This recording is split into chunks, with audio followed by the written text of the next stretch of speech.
راشد کو کسی کام کے سلسلے میں لاہور جانا تھا۔ لاہور کے لیے گاڑی کو ٹھیک 6 بجے روانہ ہونا تھا اور ابھی صرف 4 ہی بجے تھے۔ راشد ایک بیگ میں اپنا سامان رکھ رہا تھا۔ جب سامان پیک ہو گیا تو راشد نے اپنے ایک دوست کمال کو فون کیا اور اسے اپنے گھر آنے کے لیے کہا۔ ڈنگ ڈونگ دروازے پر بیل کی آواز سن کر راشد نے دروازہ کھولا تو کمال کھڑا مسکرا رہا تھا۔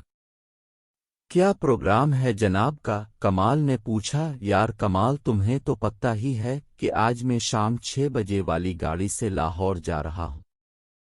تم ایسا کرو کہ اپنی موٹر سائیکل پر مجھے اسٹیشن تک چھوڑ دو، ذرا کمپنی رہے گی، راشد نے کہا، اور پھر 4:30 بجے کے قریب راشد کمال کے ساتھ اسٹیشن کے لیے روانہ ہو گیا۔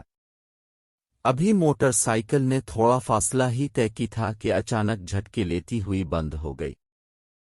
کمال موٹر سائیکل کو ایک طرف کھڑی کر کے اسے دیکھنے لگا۔ ذرا جلدی کرو، وقت پر اسٹیشن پہنچنا ہے، راشد نے بے قراری سے کہا۔ تقریباً 20 منٹ کے بعد موٹر سائیکل دوبارہ اسٹارٹ ہو گئی اور دونوں اسٹیشن کی طرف روانہ ہو گئے۔ ابھی یہ دونوں صدر کے علاقے تک ہی پہنچے تھے کہ معلوم ہوا کہ یہاں ٹریفک جام ہے۔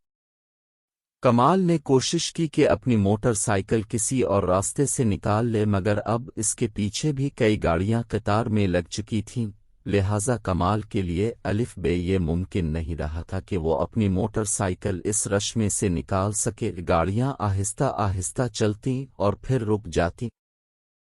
ٹریفک بہت بری طرح سے جام تھا۔ کافی دیر ٹریفک میں پینی رہنے کے بعد یہ دونوں اسٹیشن پہنچے تو معلوم ہوا کہ ٹرین ابھی 1 منٹ پہلے ہی نکلی ہے۔ یار یہ تو بہت برا ہوا، راشد نے کہا۔ کیا کریں، پہلے اپنی گاڑی خراب ہو گئی، اس میں وقت لگ گیا، اور پھر جب موٹر سائیکل سٹارٹ ہوئی تو ٹریفک میں پھنس گئے، یعنی آسمان سے گرا کھجور میں اٹکا، راشد نے منہ بسورتے ہوئے کہا۔